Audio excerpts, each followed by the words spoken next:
Hi everyone, thanks for watching. You can support our work on our website, ageoftruthtv.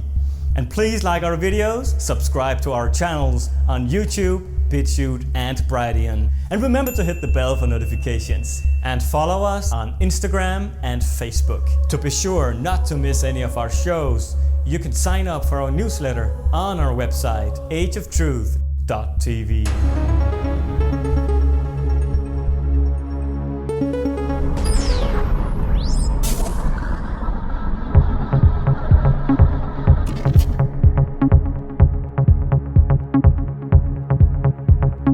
Okay, hello Lucas, how are you in your retreat?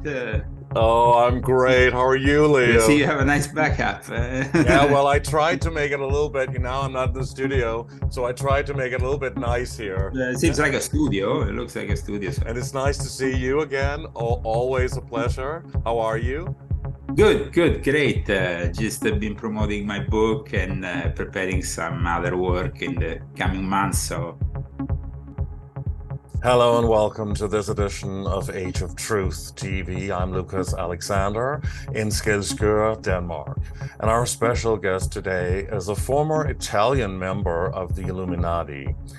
He has also been a Freemason and has been writing extensively about his past experiences within these secret societies. He is an author, lecturer, and truth speaker, and has been writing a series of very popular books called Confessions of an Illuminati. Here in 2023, he's released Volume 9, and he's here with us today, an old friend of the show, to discuss a lot of the extraordinary and fascinating topics in this book. Leo Zagami.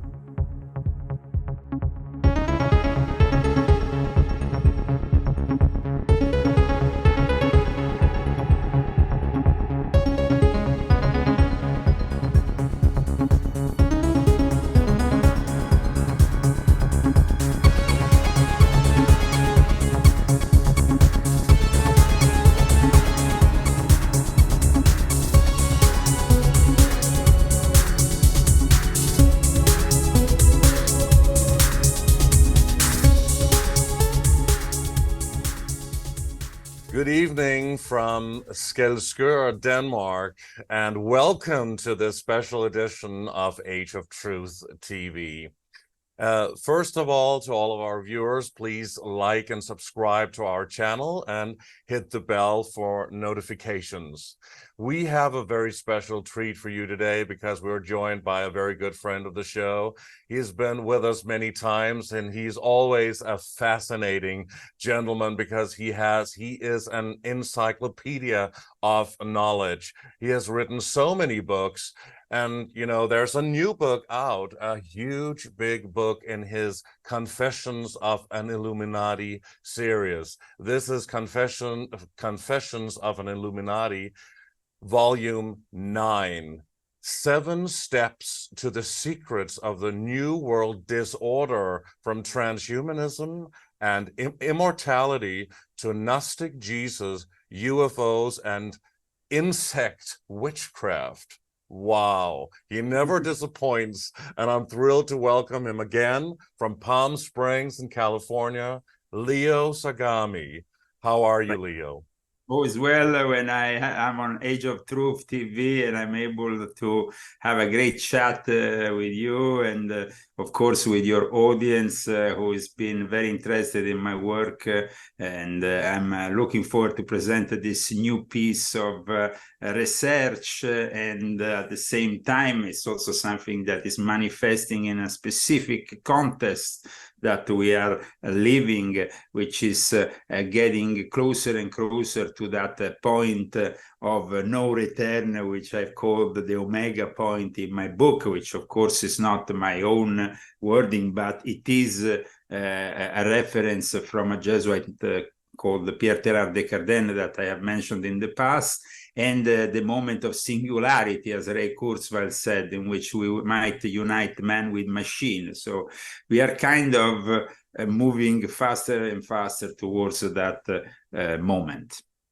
Great, and there's so much to talk about as always, but I just want to say, first of all, we had you on earlier in this year, which is 2023, where you were talking about your then latest book, Confessions of an Illuminati, Volume 8, about artists and musical artists involved with the cult and the Illuminati. Yes. And that was also a 700-page book.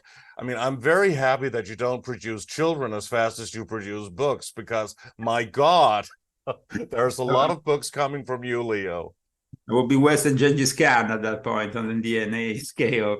But this book, just like Volume 8, can be read actually without reading the previous ones, because both Volume 8, as you know, is dedicated to the entertainment business, to cinema, to music. And this one instead is really dedicated to all of my prospects of what is happening now, what's going to happen in the coming years. And of course, I try to do it without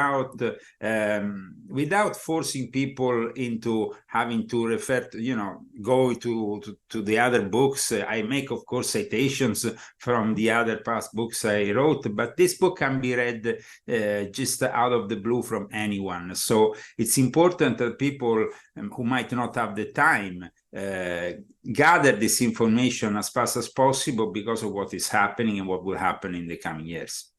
Yeah, and well, I think everybody know who you are at this time, and if they don't, we did a first show with you many years ago where we go into your past history as quite a high-ranking Freemason, and your involvement with the Illuminati circles and all of what you went through, and the reason why you know so much and been involved in these dark occult circles, which you've been exposing for many years.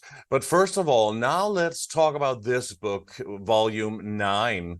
Now, you talk about so many topics, and we'll get into as many as we can in this hour, but there is a very interesting topic of, well, the topic of immortality. Mm-hmm. And there's a lot of these occultists. For centuries, they have wanted to, they've been searching for a way for them to live forever and immortality.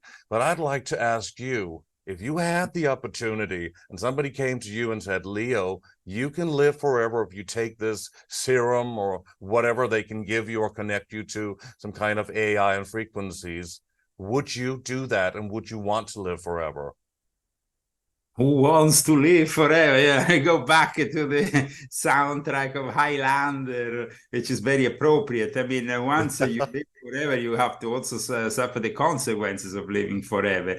I, of course, live in a natural way. So I will probably die in a natural way. I don't want to have my brain uploaded or nanotechnology inserted in my body to save myself from a cancer or anything else. I think that we all have an expiration date, but this expiration date is, of course, in the material form, because our soul might live forever. So I'm much more inclined to believe that we can live forever without having to extend our physical presence of now, because we might have a physical presence in the future. Who knows? I mean, there is people who believe in reincarnation, and I tend to think that reincarnation was actually one of probably the few things that the Council of Nicaea and also the council that followed in Constantinople for the Christians eliminated from a belief that actually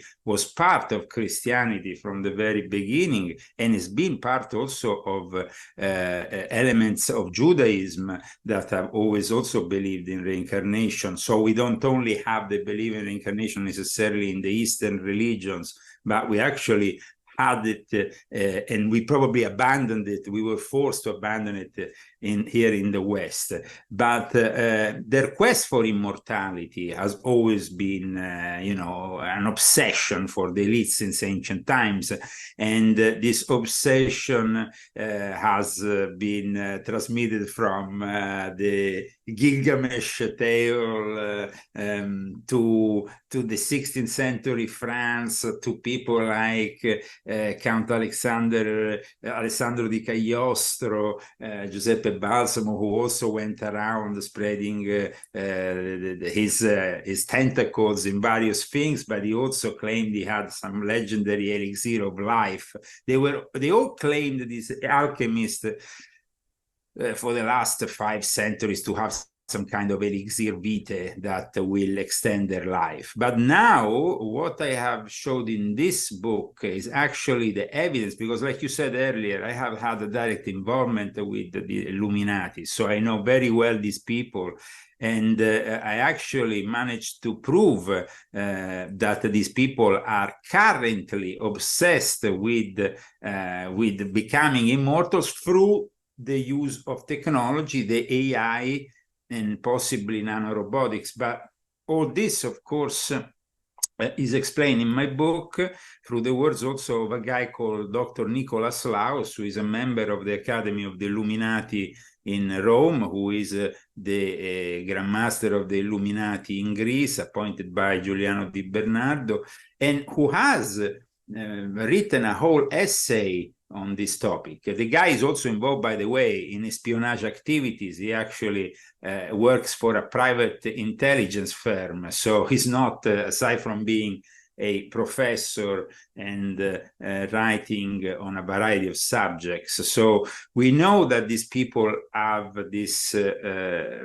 obsession with immortality, and also from their work, their recent work, we see that they see transhumanism as being a continuation of alchemy and the art of transforming and transformation, the royal art that was pursued by so many in the past. So they think that basically they can arrive and reach this immortality in a short time. And this, of course, might be possible, but only for a limited amount of people, because then the majority of people will be pushed in the meat grinder of wars, pandemics, and whatnot. So it's only the rich top elitists, so to speak, or the cult people involved in these satanic circles that actually have that possibility through power and fame and money and all of that. But I mean, do you think it is the human body that will go on and live forever? Is that even possible? Or is it the mind, the consciousness that will be linked up to this AI superbrain computer or something else? Or, I mean, I guess these people want to live physically to have the experience of the physical sensations through the 5 senses, huh? Yeah, well, both. I mean, like I said just a moment ago, we have people who, like Ray Kurzweil, claim that with nanotechnology we might insert elements that might cure us from various sicknesses and then extend the life of our own body. There is other people instead that already claim the existence of mind upload, which is instead a very scary thought, meaning that we are no longer ourselves. It's a little bit like that movie with Johnny Depp that came out a few years ago, Transcendence, which showed the possibility of extending its life by uploading on something that, of course, is AI generated and that will not be completely yourself, but something monstrous and new. In any case, we have to actually realistically think that this is already possible, because the technology that is circulating makes mind upload no longer the stuff of science fiction, just as this nanotechnology that might be inserted in our body. But however, when it comes to inserting something in our body, they will claim that it will be for our own health. You know, in a few years from now, the system and people like you and Noah Harari from the Davos circuit have made this very clear. They will tell us, okay, we give you, you have to insert this in your body, but they will monitor you 24 hours a day and you will live an extended life thanks to this. But what does that mean? It means they haven't maybe convinced us to microchip, voluntarily. We will not maybe microchip ourselves to go and pay at the supermarket. But once they offer us an extended 30, 50, 100 years of life, maybe more, who is going to say no to that offering? It's really a diabolical offer that is like, they are offering something that every human will probably say yes in the end. And that is very dangerous. And also, if that can prevent you from having, well, illnesses and diseases in your body.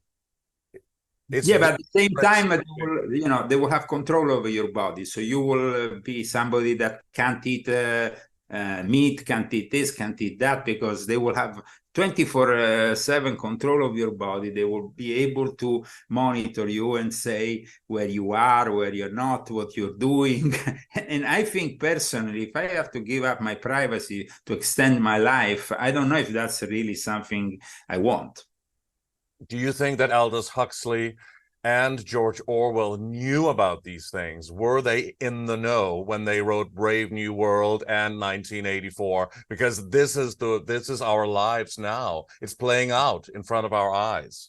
Well, definitely, they were from a circle of people who was operating within the intelligence realm, also have connections with the occult. I mean, Aldous Huxley was initiated, like I explained in Volume 8 of my Confessions, by Aleister Crowley to the use of certain drugs and stuff. And of course, the occult was present, but also the fact that these people knew what was materializing, and George Orwell, of course, was writing all that also because of what was happening at the time in the Soviet Union, which was an incredibly controlled society. I think that is very important to understand that the Soviet Union might be still in existence if they had the technology that we have today.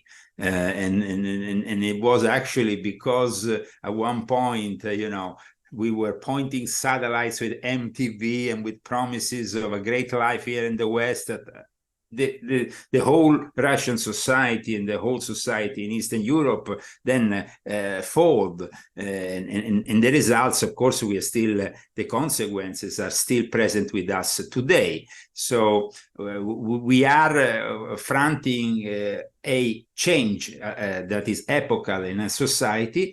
But of course, for the leaders, for the elite, they think they can get rid of us because now they can substitute us also with the robotics, aside from the AI that can, of course, think and can generate, of course, in the future, other problems, because the AI is only at the beginning of its process, and we already know that it's generating a bunch of new problems that they are already discussing at a governmental level. But this is only the beginning.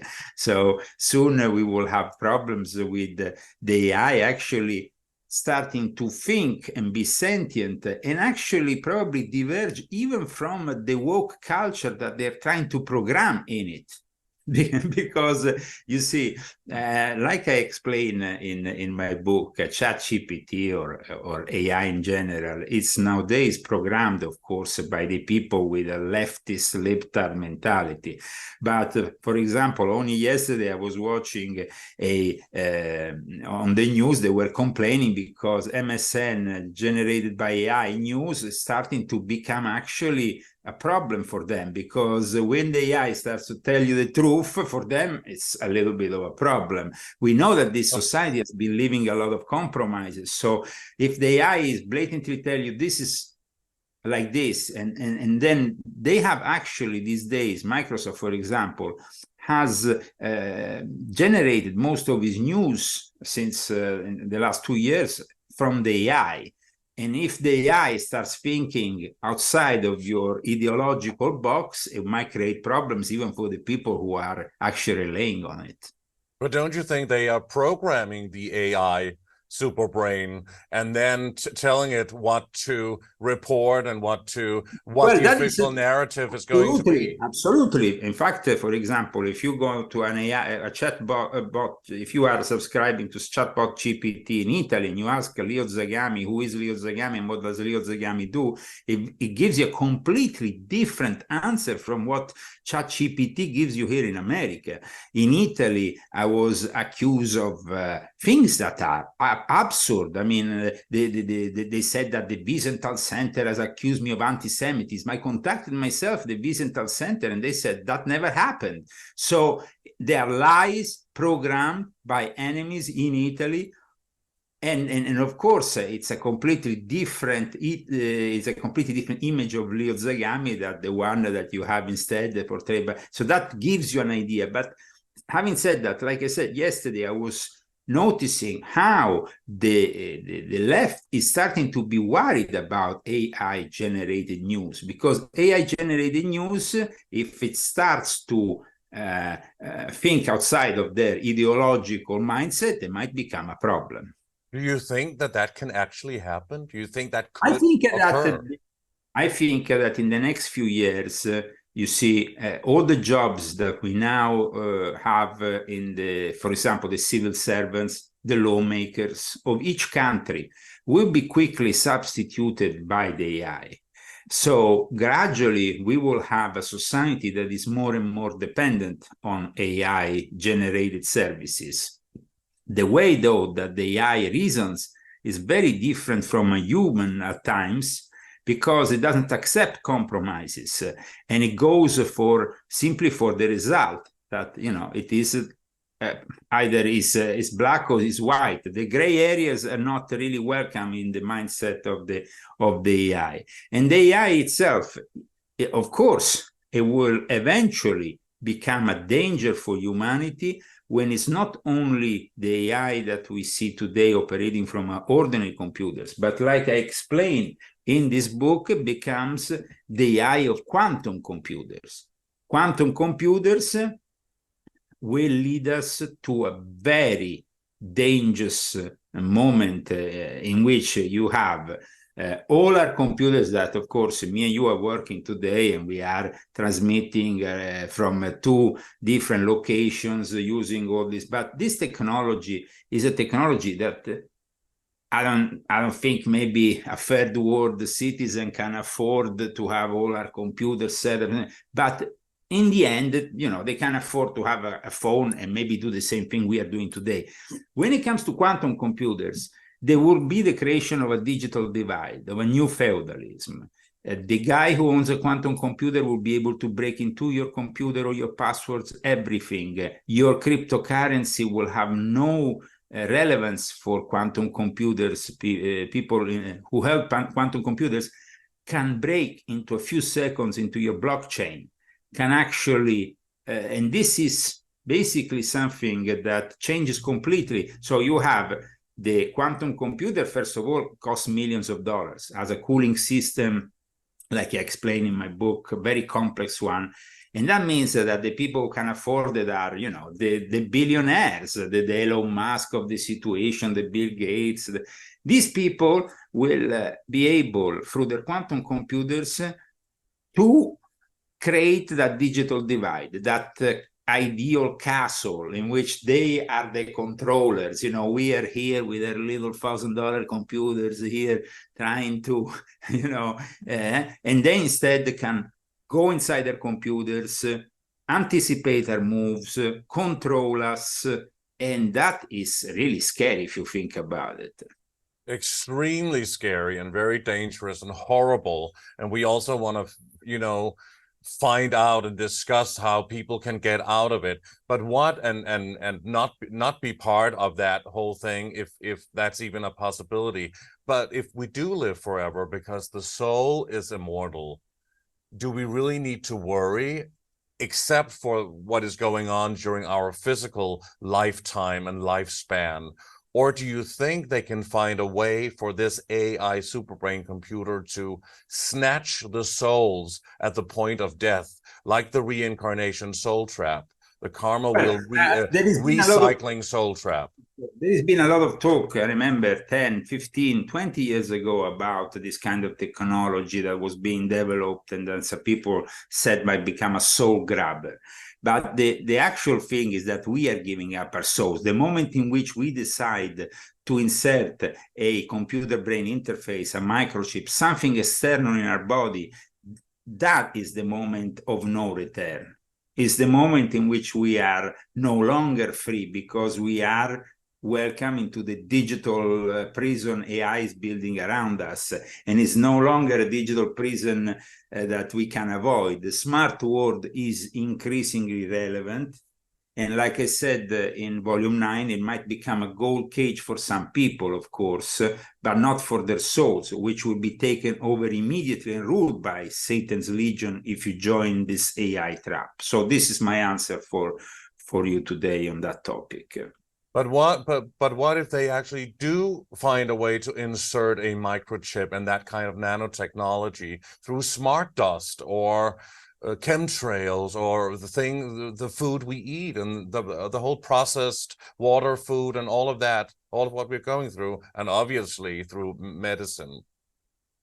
Well, that is, of course, a very good question that you have brought forward. I mean, they define us as the useless class, so they might even put it in our salad and they probably don't care about it, and they wouldn't care about it. But having said that, I think that at the moment, at least, that's not possible because it always pertains our own will of to accept things. In the moment in which you are interfering with our own will and you're starting to bring external forces inside us, maybe with little robots that might insert something inside us, just like a mosquito bites us. This is possible, of course. This is very much then possible. It would not be through our own volition, done to us on purpose without us wanting to and knowing about it. Of course, it's a huge crime, but it could actually happen. Having said that, Lucas, I think that going back to the book of Revelation, the mark of the beast is a choice. And so I still believe that we will have the possibility of choosing where we have to go in the future. I still believe it. It's possible I'm wrong, but I believe that we will have this choice. Once we compromise, that choice is no longer available.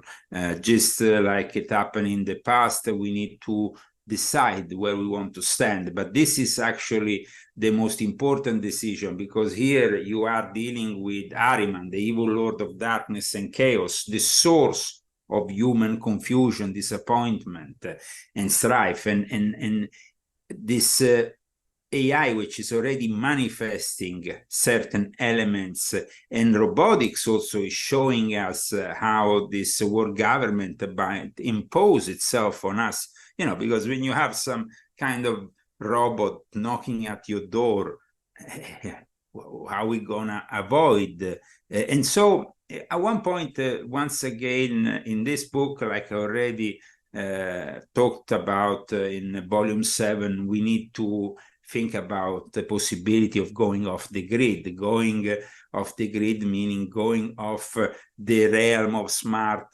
cities, smart world, and civilization as we know it, and create our own reality. There will be definitely people who will say no to these diabolical algorithms, and because you have to understand, this book in particular, I already started to discuss this topic in volume 7 briefly, but in this book in particular, I explain how all this might simply be the fruit of reverse engineering from UFOs and be a Trojan horse that is being planted in our system, so eventually they can cage us with their digital prison. But that is something that is being built around us since there was, and I explained this book, of course, Roswell, but maybe even before Roswell, there was Magenta, which was a place in Italy where Mussolini is said to have found a UFO.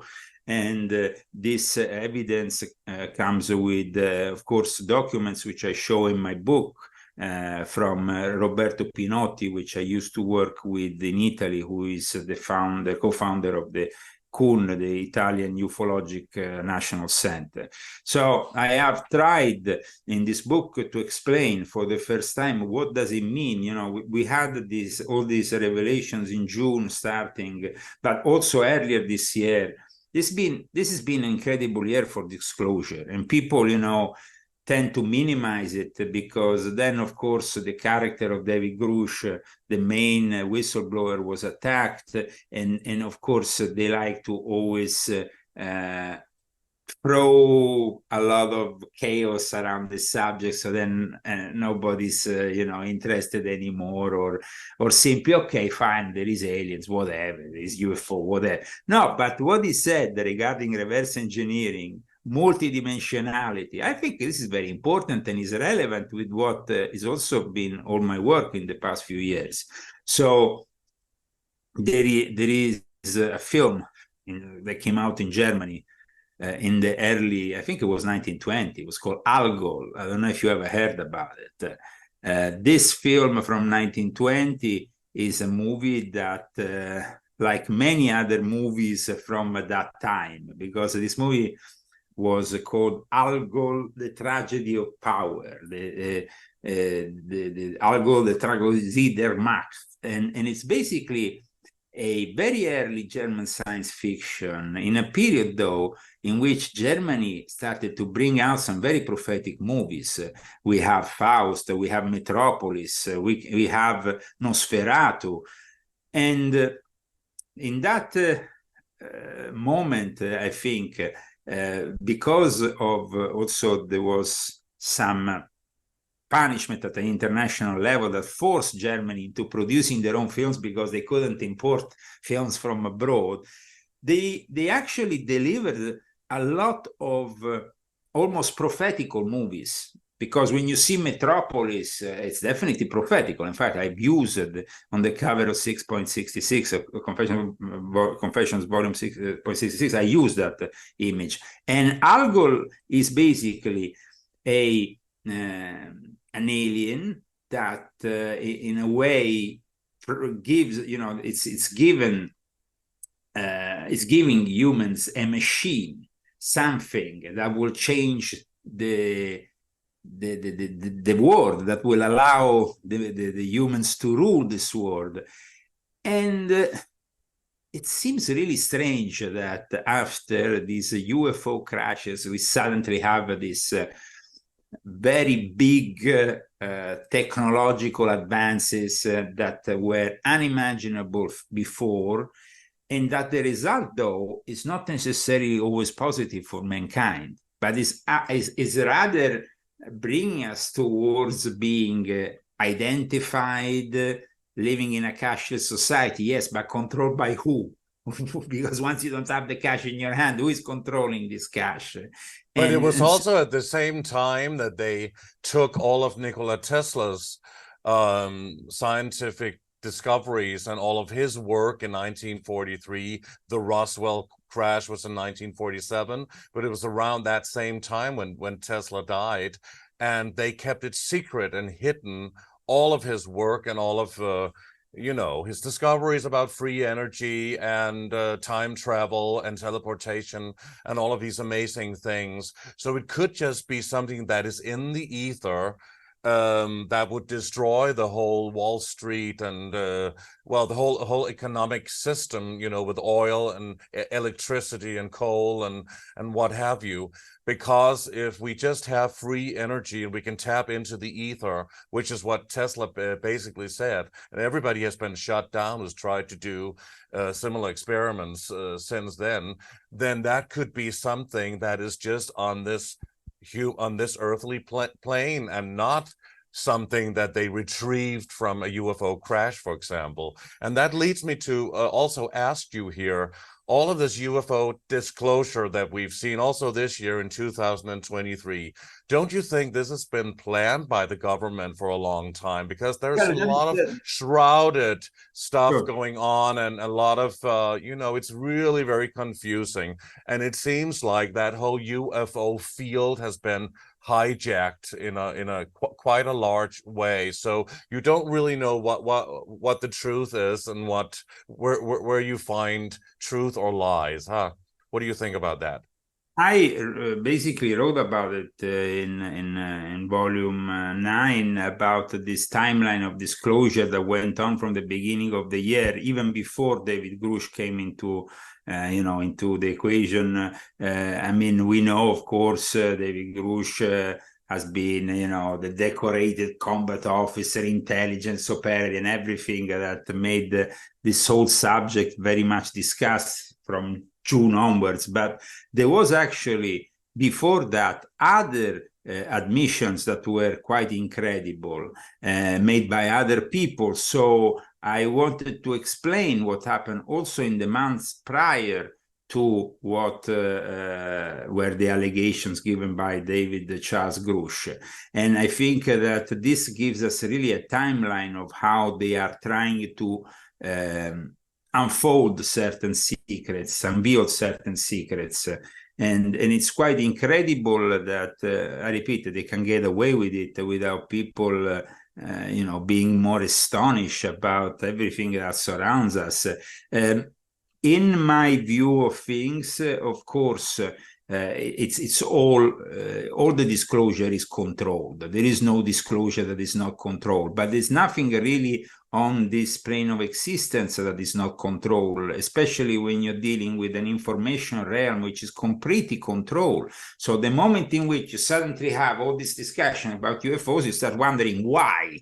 First of all, and it's not because we are conspiracy nuts. It's simply because there is always a reason why these psyops are launched in the first place, these psychological operations. So there is a truth, of course. The truth, I think personally, about reverse engineering, I already talked about in volume 7. I explained how it's connected to alien artificial intelligence from the 1950s and the development of it. So when these things came out this year, I simply had confirmations about what I was. It didn't change my perspective. It's simply confirming that what I was writing, what I was lining up also for this book that came out was completely correct. In fact, this book came out, of course, fortunately, after all these revelations were kind of like pushed to the next level. But also, we also saw that at one point, David Grush was almost silenced as a figure because they started to move against him. Also, that demonstrates that he was saying something interesting, because otherwise they will not go to the extent of starting a campaign to kill your own, the seriousness of his allegations was put in doubt because they said he's basically a nutcase. That is not the case, because there is also testimony from many other people. And in my book, I explain how people focus on David Grush, but in reality, in June, there was another guy who was actually giving us some great information on a scientific level and an academic level with a prestigious publication called Scientific American.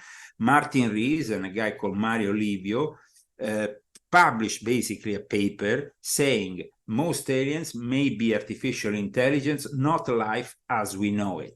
And the paper discusses this topic on a very serious, in a very serious academical way, and that really gives us the answer to this whole Fermi paradox. Where are the aliens? Are they hiding somewhere? Of course, they can be hiding in another dimension, and that is also another interesting and important confirmation, because I've discussed it from my book Invisible Master, this whole topic, also in relation to the Pentagon. But the fact that now even David Grush comes out and says these UFOs are interdimensional, multidimensional. A lot of people, though, tend to then separate an alien who is interdimensional or multidimensional from an alien who comes from another part of the galaxy. And that is something that I don't understand, because one thing doesn't actually, the easiest way of moving through this galaxy would be, in theory, through these interdimensional doors that we might then be able to fold time and space and move from one part of the universe to the other. So I'm not like one of those people say, oh, well, they're not aliens, they are interdimensional creatures. No, it doesn't make a, if you are here from another part of the universe, then you are necessarily acquainted with other dimensions, multidimensional. But maybe they could actually teleport through the power of thought or other very fast, well, let's say technology that they have, or just that they're very developed. And it could be from another star system, but it could also be on Earth. It could be parallel dimensions of Earth going in and out of this dimension. And that leads me to also ask you about a very significant thing that is dividing the truth movement right now, the theory of flat Earth. And people think we live on a flat Earth under a dome and aliens exist on this planet. What are your thoughts on this? I don't think we ever discussed that. Well, I only know one thing, that the Vatican was basically arresting and killing people who said the Earth was not flat until 500 years ago. So I'm not somebody who would suddenly like to support theories that go back to the worst periods of the Inquisition, in which people were arrested for saying that the Earth was not flat. Now, I never believed the Earth was flat. It might not be completely round in a perfect way like they depict it, but however, I'm not somebody who is an expert in astronomy or who is an expert in physics. I come from my own experience within the realms of secret societies, and the reality of a flat Earth was never ever brought up in all my years in the various secret societies I was involved with. So if the Earth was flat, and if this was a big secret, I would probably know about it by now, because of all the people I've hanged out with who had also experiences at various levels with alien bodies even. Marquis Caldirola, who is no longer with us, but I interviewed with Princess Nakamaro many years ago, confirmed the existence of aliens in Area 51. Marquis Roberto Caldirola was a high-level member of the P2, and he was even awarded by the Bush administration and stuff. So it seems strange that he. But I don't think we have had some flat Earth researchers and lecturers on this show, and they don't say that aliens don't exist, or these ET beings or other worldly beings as we see them, but that they exist here, but on this plane or underneath the ground and caverns and places like that. And shapeshifters, obviously. Yes. No, but it doesn't really change. What changes is eventually instead the fact that you have the theory of the terra cava. Terra cava means entities that are actually living in under us in a different. It's of course a theory that it was very popular even with the Nazis and stuff. There is people who claim an entrance into the underworld from various, but it is definitely a very old theory. I mean, to some extent, even Plato with his myth of the cavern took upon this. And we have, of course, other people that talk about it, like Edmund Halley in his Philosophical Transactions of Royal Society of London in 1692. The possibility that we have a word within a word. That is a theory that, I mean, to me personally, it attracts me more than the flat earth theory, because I know that entities, the hollow earth basically theory, to talk to you about it in English, we refer it to the hollow earth.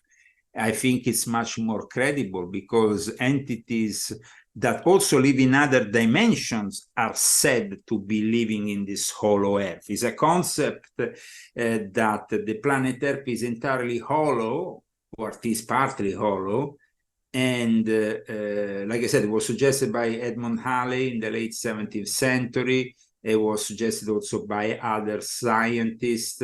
It is, in a way, you know, also we have the underground kingdom of Agartha, for example, that features prominently in the work also of people like René Guénon and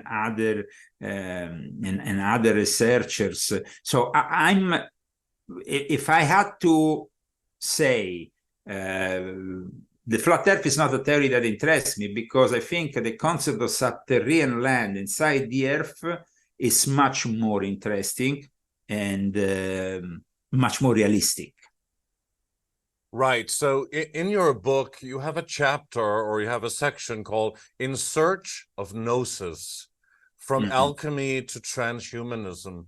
What is that all about? We've been talking a lot about Gnosticism on this program, and Gnosis, and that is about your inner knowing and your inner standing, in a way, Gnosis. And but what is this chapter all about?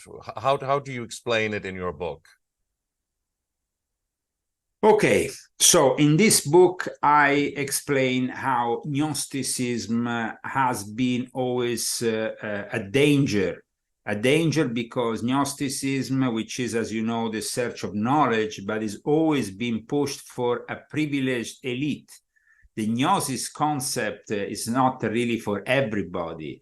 Gnosticism came around probably even before Jesus was around. Already within Judaism, Gnosticism was creating some problems, and we know there was a big confrontation also before the destruction of the Second Temple between the Pharisees and the Sadducees, and the Sadducees were more inclined into Hellenistic studies and probably also into what we refer as Gnosticism. The Gnostics were the ones who started to connect with these entities, to evoke these entities. And at the same time, they claim that everything that surrounds us is in matter is inherently evil. I'm talking about Gnosticism here as a concept made of a variety of beliefs, because it's not really a Unitarian concept. But having said that, they were then, when Jesus came around, they were immediately after people that tried to take elements of Christianity, mix them with Gnosticism, people like Simon Magus, for example, and others. And what happened is that the fathers of the church understood the danger of this, what these Gnostics were trying to do. They were trying to get in contact with these entities. They said basically the belief of Gnosticism is that we are dominated by these archons and by an evil God, that basically Yahweh is an evil controlling God, and that in some way we need to free ourselves. So I don't have that belief. I don't believe that we are necessarily surrounded by evil, or I believe, of course, the demons exist. I don't believe they are as powerful as the Gnostics claim with the archons, that they are all. But the archons and the archons and the jinn, which is what the Muslims call them, and the demons are the same, I suppose. And we've been talking a lot about that as well with different researchers. And we do know, or we do understand, or we do assume that the Gnostic writings found in that tomb in Nag Hammadi in Egypt in 1945 are some of the most original scriptures that was never tampered with. They were not stolen. They were not taken by the Vatican and put away. So that has been some of the most truthful scriptures that we have ever found, huh? Well, Nag Hammadi is the Gnostic scriptures in Coptic, while instead you have the Dead Sea Scrolls, which is a completely different set of writings, which relates more with a more mosaic Judeo approach, Jewish approach, traditional approach, maybe from a more schismatic Jewish sect rather than a Gnostic sect.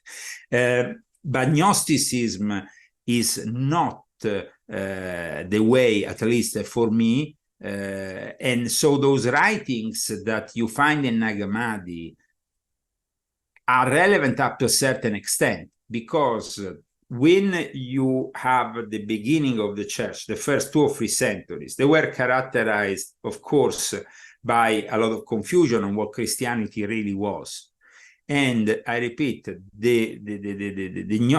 my book, I have a whole chapter on how Freemasons and the Illuminati, from Adam Weishaupt onwards, and also later on with Albert Pike, picked up on the Gnostic beliefs and relaunched them within the teachings of Freemasonry, claiming that that was true Christianity.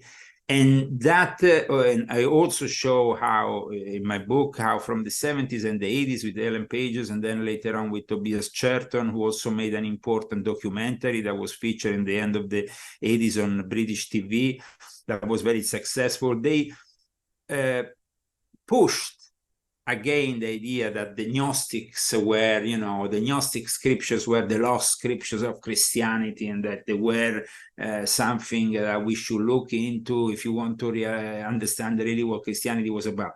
I tend to think that's not the case. I tend to think, like I said just a moment ago, that they infiltrated the Christianity and they put these elements. I mean, when you have, the Christian Gnostic sects, you have the Ophites, for example, which accept the existence of the 7 archons, and which are reminded also by Origen and other fathers of the church that criticize the fact that, you had Yadabot, who was Satan, who was basically the chief ruler and demiurge who controlled. Then you have Yahoo, which is Jupiter, and then you have Sabaoth. To me, it seems, and that's what I show in my book, that basically we are simply dealing with an extension of paganism when it comes down to Gnosticism. The demiurge, also, that ruler of the archons. Yes. And in the demiurge, like I said, the fact that you had this Yadabaoth, and then you had Sabaoth, which is his name derived from Sabbath, and the figure of Sophia, which is also very important for the Gnostics, assumes a very important character. That's why they call it Theosophia. At one point, you have to understand that Gnosticism was relaunched within Freemasonry. Adam Weishaupt picked up on numerous Gnostic teachings and included them in the teachings of his order.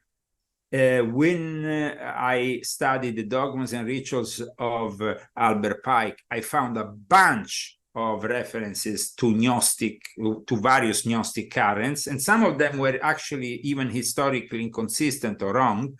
But in any case, I wanted in this book to cite Adam Weishaupt's Gnostic teachings, Albert Pike, and then John Yarke, because these 3 figures are very important for today's Illuminati. Adam Weishaupt, of course, the founder of the Illuminati, Albert Pike, the great reformer of the Scottish Rite, and ultimately the less known, but also equally important, John Yarke, who was the head of the ancient and primitive rite of Memphis and Mizraim of the Egyptian rites, who gave his patent and gave the possibility to the OTO to develop with his patent. So behind the foundation of the OTO, and also at one point also sold the 33rd degree patent to Aleister Crowley, I think around 1910, and I even show it in my book. So these figures are very important, but I show how Gnosticism then was inspirational for neo-Gnosticism, because then in 1888, in the headquarters of Theosophy in France, this guy called Jules Donnel, who was a former seminarian, was studying to become a Jesuit but wasn't accepted, decided to channel the spirits of the Cathars and the Albigeans, who were also Gnostics and who were in the medieval time heresies which were fought by the Christian Church, the Catholic Church. And he started to channel these bishops, and he basically gave birth to a new Gnostic church by initiating all the various Illuminati in France back then, who were connected to the Martinists, these people connected to Papus, and Papus himself became all in charge of this Gnostic church that started to spread. And then actually Aleister Crowley became a bishop of that Gnostic church, and himself, in fact, gave a lot of importance to the Ecclesia Gnostica Cattolica, which became the ecclesiastical branch of the Ordo Templi Orientis, the OTO.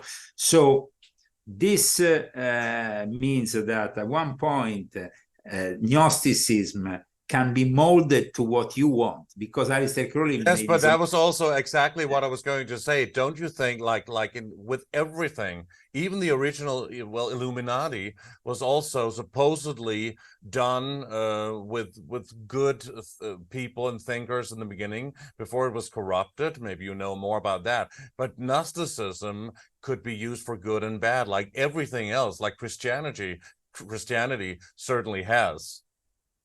I believe, though, that the nefarious intentions of the Gnostics is in actually trying to sabotage and including themselves within early Christianity by merging these attempts that they often did to say we are Christians, when in reality, when you go and see their beliefs, you see that there is nothing Christian about it. So let me just ask you about something completely, well, not completely different, but your thoughts about the Anunnaki overrule. What do you think of the Anunnaki and their origin here, and about Enki and Enlil, for example? Yeah. It's very clear that the Gnostics of the past are the Illuminati of today, because in fact, all the Illuminati secret societies of today, in one way or another, claim some kind of lineage, Gnostic lineage and Gnostic belief. So, and the religion of Thelema, which Crowley created, is really a merging of these Gnostic beliefs with Egyptian deities and all the rest. The same can be said, though, when it comes down to the Anunnaki, and of course, we are talking about ancient deities that in one, I mean, I've discussed, of course, this in other books, like, for example, Invisible Master, but what we have here is basically the fallen angels of the Book of Enoch. The fallen angels of the Book of Enoch teach humanity black magic, teach humanity that sorcery, that and this I explain in volume 9 of my Confessions, that sorcery that brings us inevitably every time to divine retribution. Though, I mean, you had the destruction of Atlantis, you have probably the destructions of many other civilizations before our own civilization, but that was brought upon man because they in some way plotted with these entities, and inevitably every time they got punished. So you can talk, of course, of the Anunnaki, we can talk about the Elohim, we can talk about the giants, but in the end we have to talk inevitably of divine retribution. And that's why in my new book I talk about divine retribution. I talk about how they always been punished, and that like today we might be punished once again, because once again we are building almost that Tower of Babel up in the skies, which is symbolic to wanting to challenge God. The fact that the European Union building looks like the Tower of Babel is not a coincidence. It's not a coincidence. And what goes on in the European Union also, and the evil that spreads from the European Union demonstrates that this is definitely an anti-Christian organization. You talk in your book and you call it the Faustian Bargain. Yes. Can you talk about that for a moment? So, you know, you have a divine retribution, and of course the Faustian Bargain of the beginning, the one that is born in Germany with this character called Faust, and that of course was picked up immediately by Marlowe, was a very different Faust from the one that eventually Goethe would propose to us, because there is a main difference here.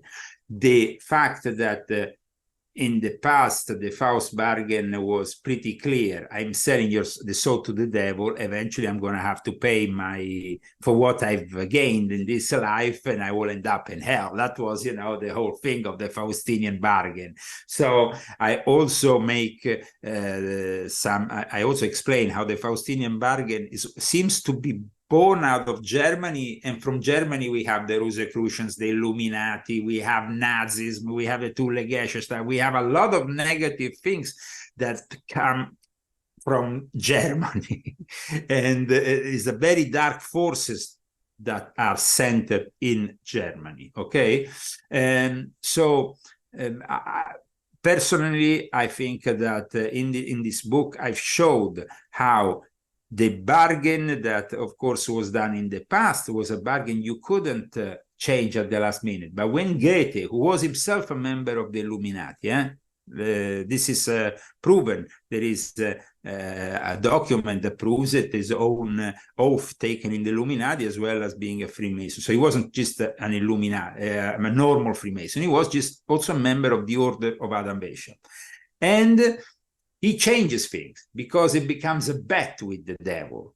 It's a challenge that the devil takes in Faust, in the Goethe's Faust, that eventually you can work around, and you can, at the last minute, be forgiven for your wrong choice.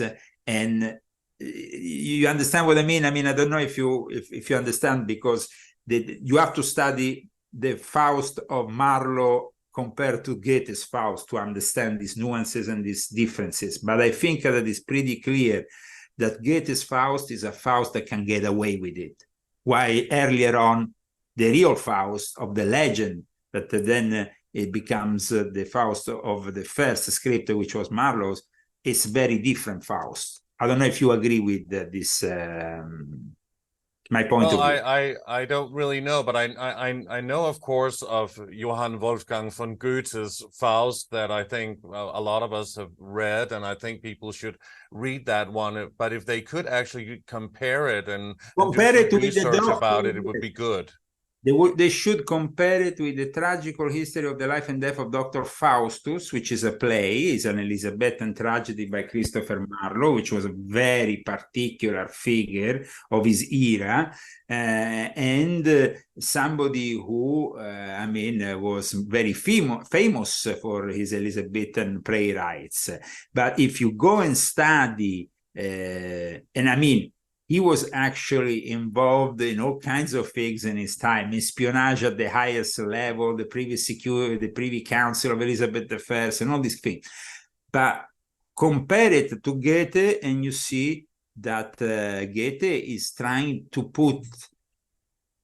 insinuate for the first time the possibility that you can get away with the Faustinian bargain with the devil, and that eventually this will lead, of course, the Illuminati, the Order of the Illuminati of Adam Weishaupt was the starting point for that other ideology that was starting to spread, which is communism. It was I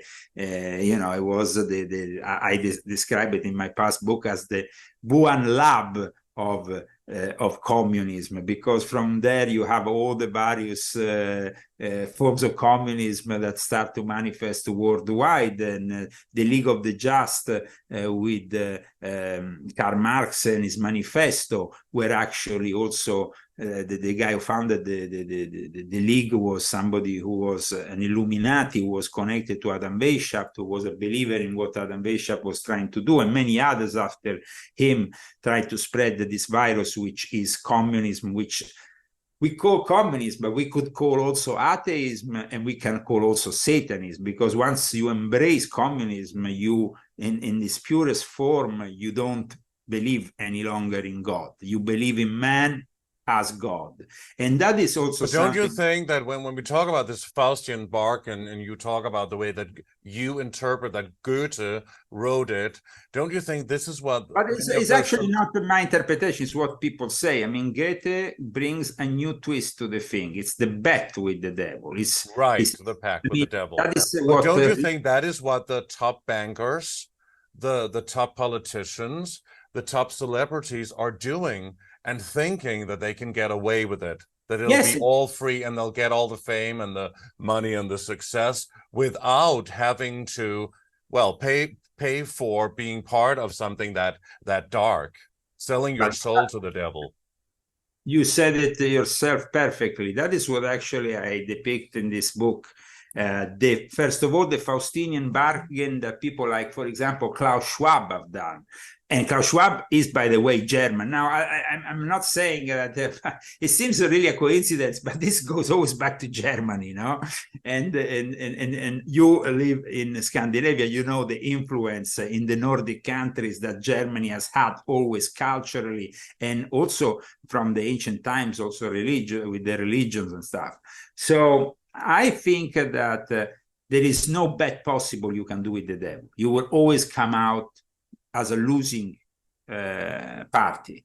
But these people have started to insinuate the possibility, and from that moment it grow and grow and grow, and that's why we went from the order of the Illuminati of Adam Weishaupt, like I explained in volume 7, to the order of Davos and the World Economic Forum today, in which you have, of course, people that are completely convinced that their Faustinian bargain is the bargain to follow, because they are completely, promoting the AI as the ultimate solution of all their problems. But they always say AI controlled by us. The AI, no, but it's dangerous. It has to be controlled by us. It's like we have this weapon, but we have to control it. So they are basically telling us that we are in their hands and we have to let them do their thing, which is something that I think everybody today in today's society should have a say about our future and the future of the AI. I think the discussion should be as broad as possible, as democratic as possible, and it should be made on every single platform possible, politically, religious, and everything. But everybody, all humans should be involved. It shouldn't be only this elite that meets in places like Davos every year to discuss our future. That is obvious, that is satanic, and it's obviously anti-human. So they think they are the new Gnostics.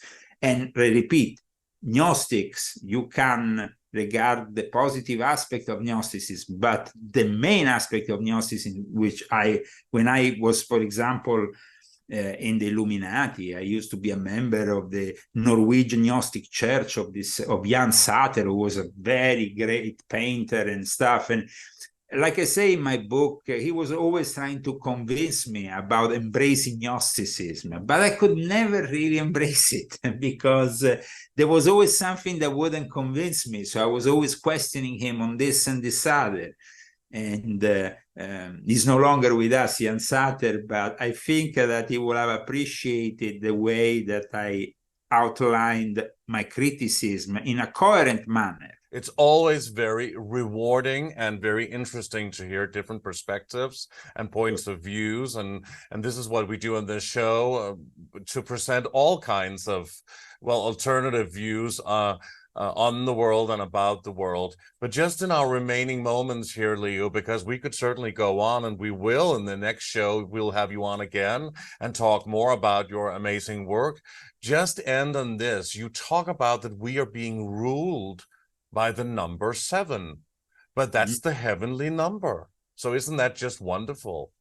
Well, yeah, I mean, you see, we have different views of the number 7 because, for example, you have the Gnostic view, I mean, in the Christian, or, in the old pagan concept, you have the 7 planets. Then with the Gnostics, you have the 7 archons. With the Christians, you have, of course, archangels and angels that rule us. I mean, the allegory of Jacob's ladder, which I have referenced in this book, depicts 7 steps that indicate the 7 spheres of the planets. And for Manly Pior, in Rectius, the ancient philosopher, and you know that Manly Pior was always a wealth of knowledge in his writings, and also in the secret teachings of all ages. He explained things very well. It's basically a symbol that we have, these 7 steps that actually it's great that you picked it up as the last question, because the title of the book is The 7 Steps, and it's based on the whole thing. You know, it's basically the 7 steps to the secrets of this new world disorder. So you can go either up or you can descend down. So you can either go towards the heavens, or you can maybe go down towards in the ladder of life. You can end up in the hell. No. Now, Manly Pior explains that there is, in fact, an inferior sphere, and then you have through the 7 planetary spheres, and finally, you are, of course, the 7 steps on Jacob's ladder are replaced by the actual planetary spheres and the zodiac. So there is this link with the planetary sphere in the number 7, which is obvious, no? So the Illuminati and the top elitists, they always use numerology and gematria, so you can always find the truth in the numbers. But there is also another thing. Sette in Italian means 7, but sette in Italian means also sect. Or you can have the god Set, which also was Satan. So you have the number 7 was considered sacred not only by all cultured nations of antiquity and the East, but was held in the greatest reverence by the nations of the West. So aside from the astronomical origin, Madame Blavatsky also wrote some very interesting thing about the number 7. She said that the Egyptians had 7 original and higher gods, the Phoenicians 7 Kabiris, the Persians 7 sacred horses of Mitra. So here the Pharisees had 7 angels opposed by 7 demons, and like I said a moment ago, you have the 7 archons. So really, that's why I wrote that we are in front of a situation where the number 7 with the 7 gods, it's so relevant for the Illuminati and for our But in the Bible, Leo, God created the world in 7 days, and then he rested. But then you have the menorah that is supposed to also be placed in the Fair Temple once it's rebuilt. The menorah with 7, of course, you know, is 7, and that 7 branch candelabrum, which is the official symbol also of the state of Israel. And that, and I explain in my book how Michael, for example, it's in the 7, the Pauper Day, Saturn. Gabriel, Archangel Gabriel is 42 days, Jupiter. Uriel is Mars, Zeirachiel is the Sun, Camuel is Venus, Raphael is Mercury, and Zophiel is the Moon. So every time we are in a Masonic lodge, you see the menorah lit with the 7 candles, at least in certain Masonic lodges. So, and they light it one by one to describe that you are opening the works, that you are acceding to these energies that this was known as the hebdomad. That's what the Gnostics used to call it. So I hope that today's show has clarified the importance also of the number 7, as well as the importance of going through these 7 steps in my book to have a more clear idea of where we are and where we want to go. And you usually write 700 pages, don't you, in your books? More or less, yeah. I hope for the next one I can maybe do a smaller one. If I can stop. So I guess the number 7 is open for discussion. But Leo, it's been absolutely wonderful, and as always, so great and fascinating to talk to you. And we certainly will continue soon again. And this is to promote your new book, Confessions of An Illuminati, Volume 9. And how can people purchase the book? Okay. First of all, they can go on leozagami.com and they will always find the links to all my latest books. Otherwise, they can go on Amazon and just put Leo Zagami Volume 9 and they can find it there. However, yes, there is more to say about this book. I hope we will have the opportunity, because we will have to discuss the mountain of lies surrounding the wars and everything that goes with it, as well as the involvement that these secret societies are having in all these never-ending wars that are built, like Orwell was saying, just to keep us from realizing who we are and our potential, which is a great potential that could be developed if these evil people stop treating us in this way and stop with their crazy idea of wanting to eliminate part of humanity, because now they have robots, they don't need us anymore. I hope that... Yeah, I would love for us to meet up very soon again and to discuss current topics as well, as you know, the war in Israel and of course the Ukrainian war. You have also a whole chapter about Satan and the Ukraine and lots of things, and also what is going to happen while they're trying to implement. And those lies are emerging now, and I think that Zelensky doesn't have that much time left before they will probably move on to the next war and to the next project. But it's all part of this great reset that unfortunately we are living in. So thank you so much for your always interesting questions and your always interesting Age of Truth broadcast. Thank you so much, Leo, and it's been wonderful to see you, and I want you back very soon. So have a wonderful day in California, and thank you, and see you soon, okay? Take care and enjoy your setup, enjoy your relaxation time. Thank you so much to Leo Zagami, and thanks to all of you for watching Age of Truth TV. You can support us by clicking onto our website, ageoftruthtv.